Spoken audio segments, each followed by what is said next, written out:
En lo profundo del helado ártico, donde la luz del sol es una falsa promesa, en los interminables meses de invierno, vive una criatura tejida de mito, el narval. No es una sirena ni un monstruo marino, sino una pequeña y gentil ballena blanca que lleva un cuerno en espiral de hasta 3 metros de largo, recto y brillante como la lanza de leyenda.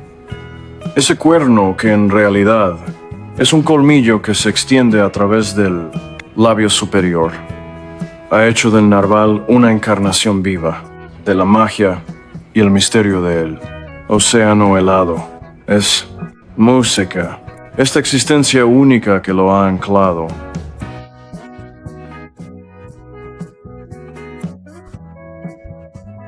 En la Sikh y el sustento inuit durante milenios. El narval es el alma de las reservas de caza de narval y beluga, los mares de hielo roto de Canadá, Groenlandia y Rusia. Son verdaderos habitantes del mundo de hielo, viviendo en condiciones implacables para la mayoría de los otros. Mamíferos. Se sumergen kilómetros en el mar oscuro, en busca de platija y calamares. Sus vidas son un ballet tenso entre la vida y la muerte. Nadan en estrechas grietas de hielo llamadas polinias, emergiendo solo el tiempo suficiente para tomar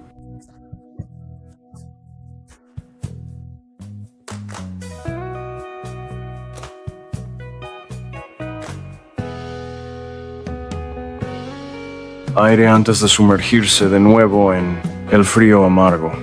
Es el misterioso colmillo el que ha causado tanta controversia y fascinación. Durante siglos, cuando estos cuernos llegaban a las costas europeas, se vendían como tesoros mágicos. Se decía que eran el cuerno del unicornio terrestre con el poder de curar y sanar todas las enfermedades. Reyes y reinas pagaban enormes sumas por un pedazo de colmillo de narval. Cemento, música, consolidando su estatus legendario. Para los inuit,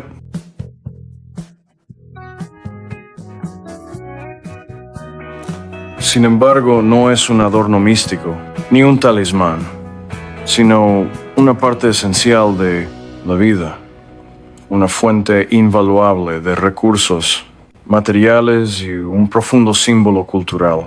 La relación entre los inuit y el narval no es una simple historia de caza, sino una simbiosis duradera, construida sobre una profunda comprensión del ecosistema ártico y un respeto absoluto.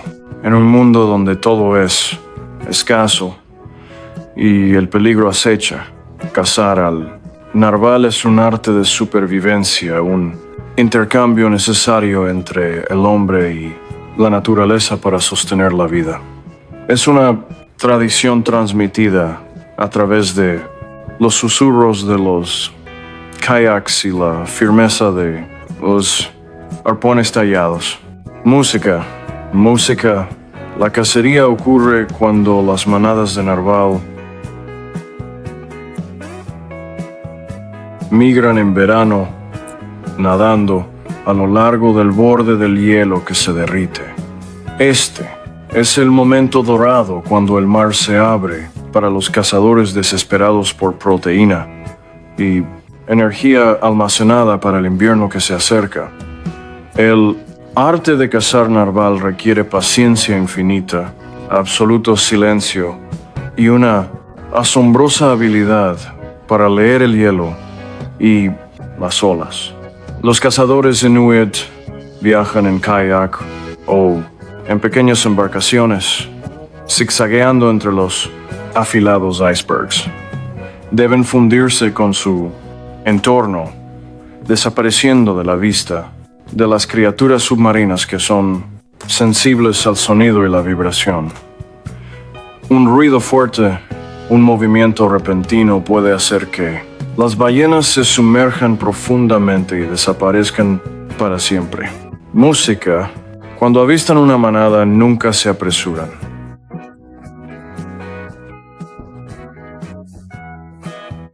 Observan, aprendiendo a predecir la dirección y cuándo el narval saldrá a la superficie para respirar. Esto requiere una conexión casi psíquica con su presa. El momento decisivo llega cuando los cazadores están lo suficientemente cerca, a menudo a solo presa. El momento decisivo llega cuando los cazadores están lo suficientemente cerca, a menudo a solo, unos pocos metros de distancia. Los cazadores reman tan suavemente como sea posible, usando un arpón tradicional con una cuerda fuerte. El lanzamiento debe ser preciso, decisivo y lo más humano posible. El arpón unido a un flotador inflable de piel de foca cumple dos propósitos: ralentizar al animal y marcar su ubicación. El música inflable evita que la ballena herida se sumerja demasiado profundo y desaparezca. Una vez que el animal es capturado, toda la comunidad se une para remolcarlo a la orilla, a menudo sobre placas de hielo planas o playas rocosas. El valor del narval para los inuit es integral. La carne proporciona proteínas esenciales. La grasa se usa para combustible y calor. La piel llamada muktik, especialmente alrededor de la aleta caudal, es una fuente vital de alimento rica en vitamina C, un nutriente raro esencial para combatir el escorbuto en el Ártico, donde música, las verduras son escasas. El precioso marfil que en parte los inuit conservaban para tallar herramientas y arte se convirtió en una fuente importante de ingresos al venderlo en mercados internacionales, lo que les permitió comprar combustible, armas y otras necesidades modernas para sostener la vida en un mundo cada vez más cambiante. Pero la historia de la caza no es tan simple como antes. Hoy, la caza del narval está sujeta a estrictas restricciones impuestas por los gobiernos de Canadá y Groenlandia, basadas en estudios científicos de poblaciones de ballenas.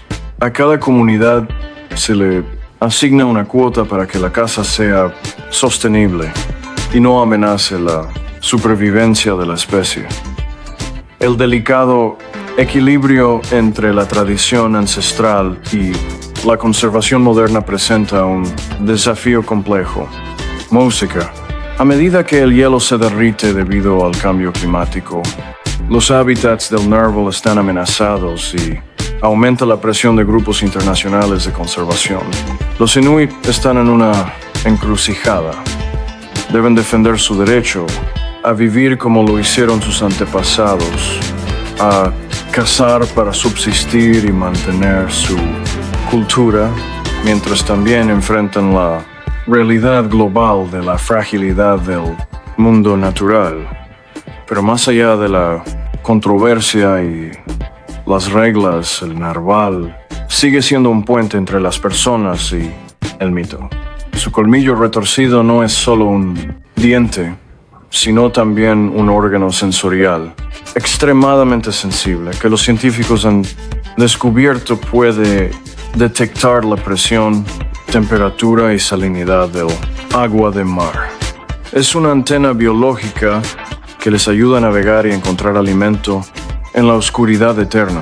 Esto ha profundizado la reverencia inuit hacia él.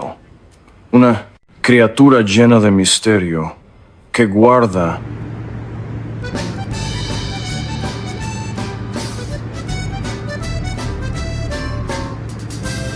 dentro de sí la clave del mundo que habitan. Cuando los cazadores regresan del hielo con sus presas, no es solo un reabastecimiento material. Es una reafirmación de su relación sagrada con el mar, la atmósfera, el clima, la sabiduría del universo. Han demostrado una vez más que entienden y respetan las leyes no escritas del Ártico, donde la supervivencia requiere el coraje del cazador y la gracia de la criatura mítica con el cuerno de la grandeza. El narval, entonces, no es una presa, sino un maestro, un compañero en un viaje que ha durado miles de años a lo largo de la franja blanca más solitaria del planeta. Música, el mar del norte o cualquiera de las frías. Planeta, música, el mar del norte o cualquiera de las aguas frígidas que bordean las costas de Europa no es un campo de juegos. Es un campo de batalla donde el frío muerde y la furia de las olas puede ahogar la esperanza en minutos. En el enorme arrastrero de acero y tecnología, llamado el Ojo del Mar, todo gira en torno a una sola captura de oro. No una, pocas, ni una tonelada, sino docenas, incluso cientos de toneladas en un solo viaje. Suficiente para alimentar una ciudad costera durante semanas. Dentro de la cálida cabina, el capitán Lars, un sueco con ojos tan agudos como el hielo, escanea la pantalla del sonar. Las curvas azules y rojas en la pantalla son más que simples. Imágenes. Son dinero, dicha, riesgo y recompensa. Han pasado 3 días desde que salieron del puerto de Rotterdam. Y abajo, debajo, música. El compartimento sigue frío y vacío. Debajo de Lars, una tripulación de 15 se preparaba para su mayor trabajo de la noche. No tenían cañas de pescar ni trampas. Su arma era un monstruo tejido de nylon y acero, una red de arrastre. Una red de arrastre era más que una bolsa. Era un arquitecto de la casa. Lo que Lars estaba a punto de bajar 400 metros al agua era una estructura con una boca, más ancha que un campo de fútbol, mantenida abierta por 2 enormes placas de acero llamadas puertas de arrastre. Estas puertas, que pesaban toneladas, araban el fondo marino o se suspendían en la columna de agua, usando presión hidrodinámica para mantener la red abierta como una boca que engulle todo a su paso. Música.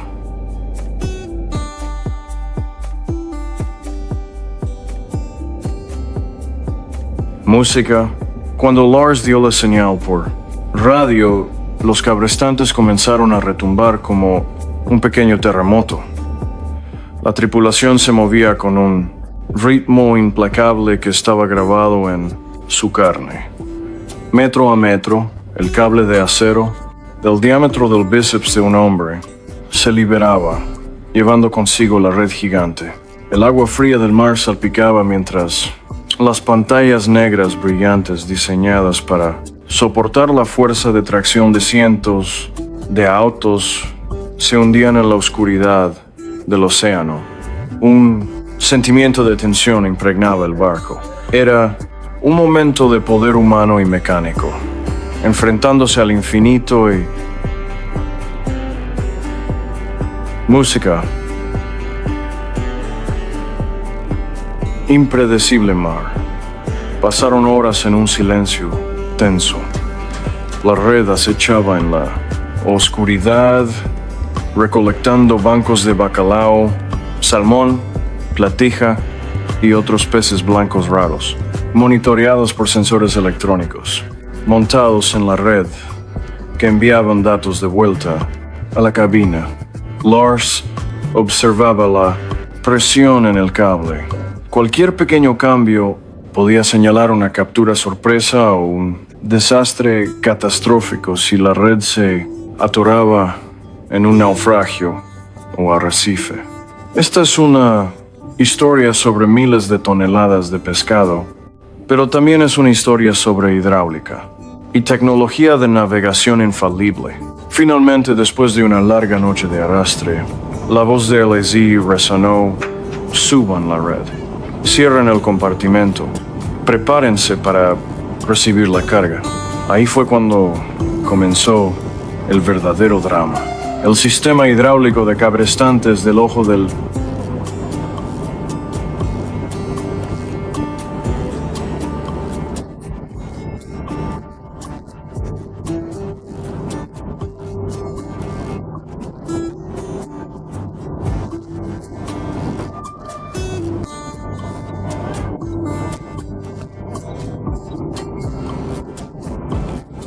mar, diseñado para levantar pesos más allá de los límites del sentido común, rugió como un animal herido. La velocidad del arrastre era lenta, cuidadosa, porque si se tiraba demasiado rápido, el cambio en la presión podría reventar las burbujas de aire de los peces, arruinar la calidad de la captura o incluso romper la red que valía una casa.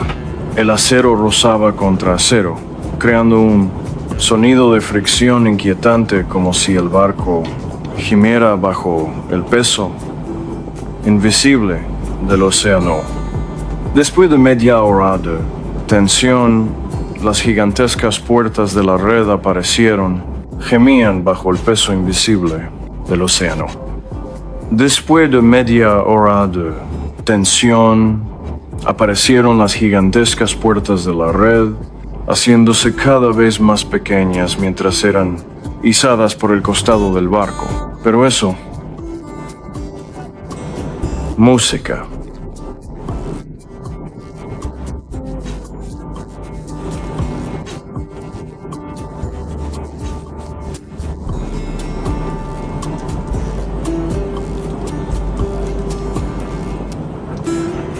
Música, todavía una red. Solo era una guía. Luego apareció el vientre de la red. No, era una bolsa. Era una bomba de agua. La última parte de la red llamada Codent, donde se habían reunido todos los peces ahora, sobresalía bajo la superficie. Una masa negra y brillante. La masa era imposible de estimar a simple vista. Pero Lars sabía por experiencia que esta era una captura histórica. Era tan grande que si no se levantaba correctamente podría volcar un barco más pequeño que el ojo del mar. Un valiente marinero llamado Johan subió a una viga de acero que sobresalía, preparándose para atar el cable auxiliar para levantar la bolsa de peces.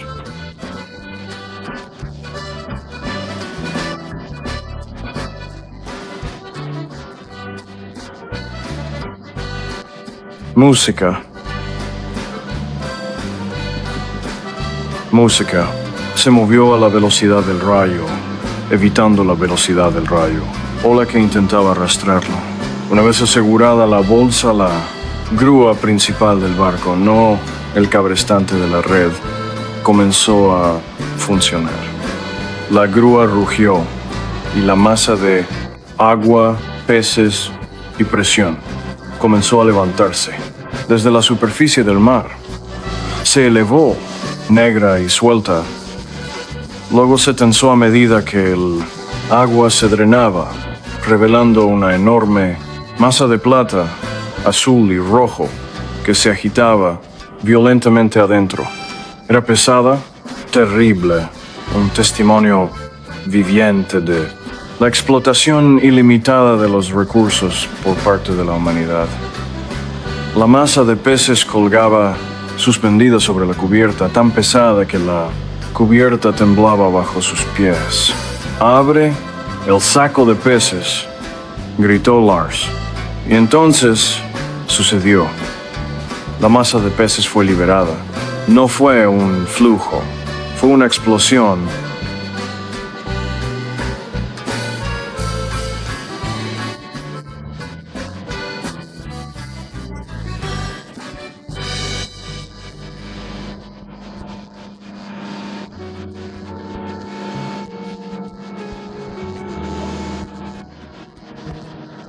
silenciosa. Toneladas de peces. Una estimación aproximada de más de 50 toneladas en esta bodega solamente. Cayeron al piso. El sonido ensordecedor de decenas de miles de peces chocando entre sí. El acero y el aire eran la sinfonía violenta de la pesca industrial. La cubierta desapareció bajo una alfombra viva que se agitaba, brillaba en plata y rojo como un río hirviente de metal. La tripulación no tuvo tiempo de admirar. Detrás de la emoción de la gran captura había una feroz carrera contra el tiempo. Los peces debían ser procesados inmediatamente para preservar la frescura y el valor de mercado. Calor, calor.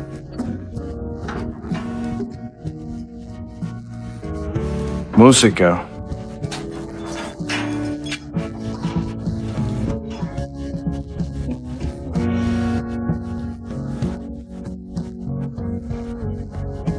Comenzaron el proceso de clasificación.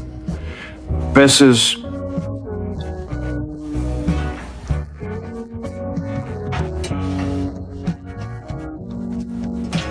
grandes, peces pequeños, diferentes especies, todos fueron rastrillados y empujados hacia las cintas de procesamiento.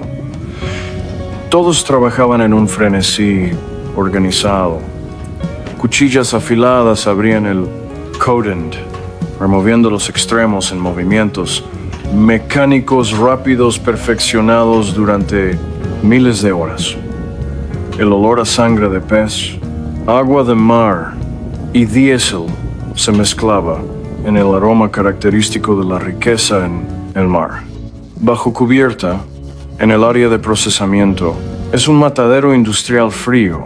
Los peces limpios pasan por enfriadores especializados y finalmente se colocan en contenedores refrigerados o se empacan en hielo según estrictos procedimientos europeos. Cada pez procesado es un euro ganado, pero se paga con el sacrificio del sueño, la seguridad y la comodidad personal de los marineros. Música, música.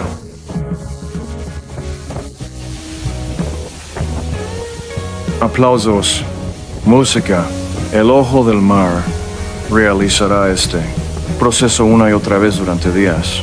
Lanzarán redes, esperarán, recogerán redes y procesarán. Cada captura puede variar desde unas pocas toneladas aceptables hasta capturas. Pocas toneladas de capturas aceptables adoradas. Como esta noche donde de 50 a 70 toneladas de pescado son llevadas a la cubierta en solo unos minutos. Cuando la bodega está llena, cuando la cubierta es lavada y restaurada a su acero frío, el ojo del mar comenzará su viaje de regreso a tierra, llevando una gran cantidad de proteína congelada, una vasta fortuna esperando ser comercial. Música, aplausos, música, mirando a Lars desde la cabina. Sus ojos ya no están en el sonar, sino en el horizonte, teñido de gris por el amanecer. Él sabe que estos grandes capturadores, hechos con tecnología y acero, han cambiado para siempre el ecosistema marino. Es el delicado equilibrio entre alimentar a la humanidad y preservar el océano. Es la carga de todo arrastrero moderno. Son los cosechadores, los portadores de abundancia, pero también los testigos de la disminución. Pero por ahora, con el calor de los fajos de dinero en lo profundo del BGE y el olor a pescado salado aún impregnando su ropa, Lars es simplemente un capitán, llevando su barco a casa después de ganar una feroz batalla con el océano. El barco cargado con toneladas de pescado cambió. La marea y el viaje de arrastre llegó a un fin temporal. Ahora, música. Música. El viaje a casa fue un contraste tranquilo con la reciente tormenta de casa. El ojo del mar, siempre una máquina rugiente de poder, ahora avanzaba lentamente a través de aguas más calmas. Toda la tensión acumulada de la tripulación se había derretido, reemplazada por un profundo cansancio. 15 hombres yacían dispersos en espacios reducidos. Cada uno dormía ligero, interrumpido solo por el zumbido constante de los motores diésel y el choque distante de las olas contra el casco de acero. Ellos ya no eran cazadores, eran guardianes del tesoro que dormía dentro del barco. Lars nunca dormía lo suficiente en estos viajes. Se recostó en la silla de cuero en la cabina, sorbiendo su café humeante, miró a través del libro de bitácora. 7 días en el mar, un total de 3 salas doradas y 6 salas estándar. El total, música.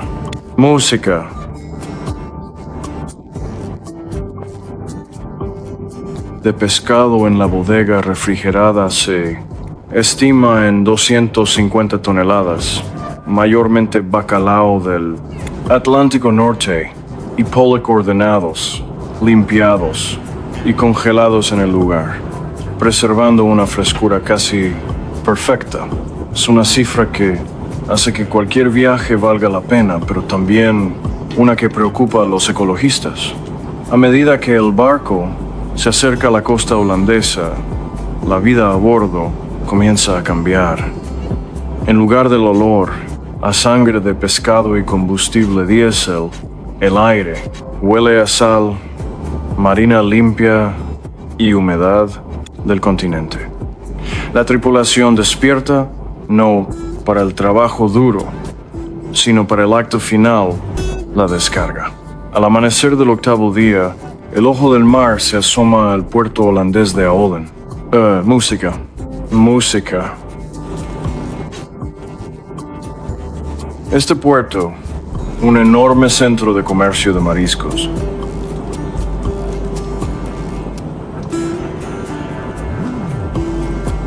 es donde sus frenéticos esfuerzos serán cobrados.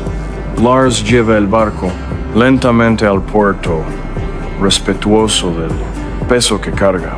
En los muelles, corredores, estibadores y representantes de las plantas procesadoras esperaban como buitres pacientes. Al bajar el muelle, Jan y otros 2 desbloquearon los compartimentos del congelador. Un frío repentino entró, trayendo consigo el penetrante olor a pescado. Este era el momento de olor a pescado. Este era el momento de la verdad. El proceso de descarga era un milagro logístico. Cajas ordenadamente apiladas de pescado congelado eran cuidadosamente levantadas de la bodega por grúas en tierra. Cada caja era colocada en una báscula grande, justo en los muelles. El música peso se registraba, verificaba y luego se transfería al área de subasta. Las 250 toneladas completas de pescado se descargaron en menos de 5 horas. Un testimonio de la eficiencia industrial de la cadena de suministro europea. Una vez que el pescado fue descargado, Lars y el representante de la empresa propietaria de CI, un hombre con traje y gafas, entraron al piso de subastas de mariscos. Es una sala fría y moderna donde compradores, desde grandes empresas alimenticias hasta pequeños distribuidores, se sientan frente a pantallas digitales. Aquí es donde el drama está en su punto máximo, pero es silencioso y de ritmo rápido. Los COD de CI reciben un código y se les asigna un código y se muestran en la pantalla. Espera. Música.